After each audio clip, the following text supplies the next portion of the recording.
Сәлем достар, мен бүгін сіздермен үй жағдайында өте оңай, тез, бір жасағаннан ақ шығатын осындай үлпілдек бисквиттермен бөлісетін боламын.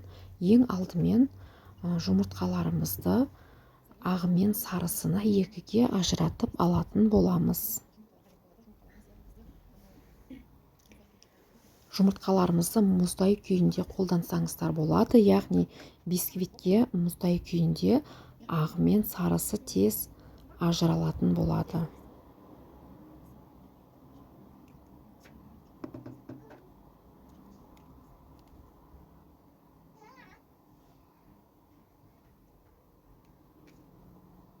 Міне осылай ағы мен сарысын ажыратып алдық.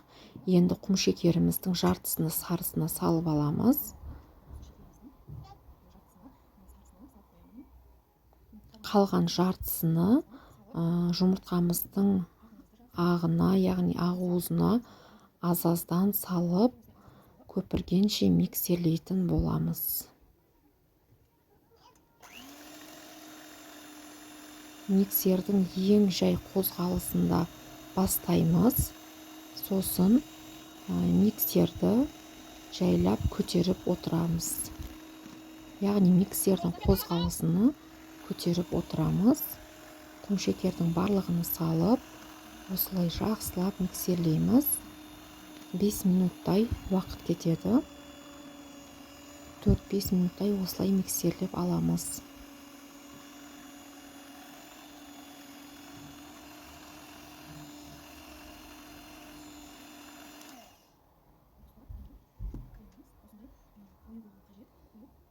Жұмыртқамыздың ағы жақсылап қою болғанша осылай төңкеріп көреміз ыдысымызды.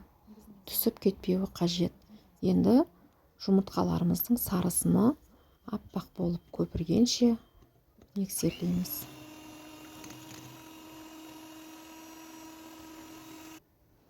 Міне осылай жұмыртқамыздың сарысы да аппақ болып көпіріп шықты. Жұмыртқамыздың ағыны да осындай табаққа миксерлесеңіздер болады. Енді жұмыртқаның сарысы мен ағыны бір-біріне салып, жақсылап қасықпен осылай араластырамыз. Жұмыртқа мен жаңағы сарысы мен ағымызды араластырған кезде миксер қолданбаңыздар. Тек қана қолмен ғана осылай төменнен жоғарыға қарай араластырып отырамыз.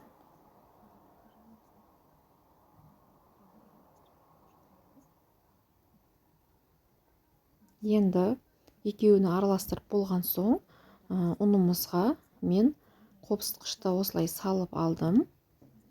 Енді ұнымызды ситодан аз-аздан өткізіп, ұнымызды да қолымызбен араластыратын боламыз. Оның барлығын салып жібермеңіздер, дұрыс араласпай қалады.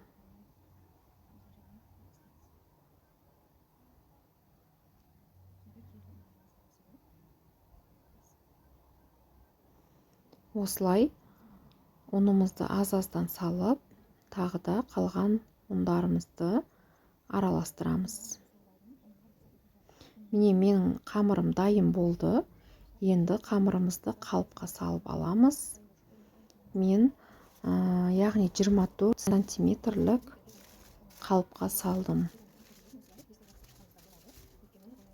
Фольга салсаңыздар да болады.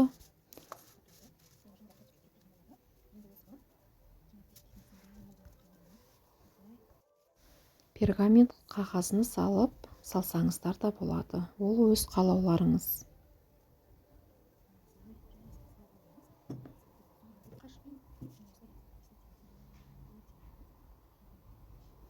Осылай барлық жерін біркелкі етіп аламыз. Осылай қозғап, қамырларымыз біркелкі болуы қажет. Енді 180 градуста 30 минуттай пісіріп аламыз. Міне осылай біздің бисквитіміз дайын болды. Өте үлпілдек, жұп-жұмсақ болып шықты. Міндетті түрде дайындап көріңіздер. Бұл бисквиттің пирогтарының арасына өздеріңіздің қалауларыңыз бойынша крем жасап торт жасасаңыздар болады. Морозильникке салып, яғни мұны 3-4 күнге дейін сақтауға да болады. Егер сіздердің духовкаларыңыздың температурасы қатты қызатын болса, онда 150 градуста қойыңыздар. Аз болсын.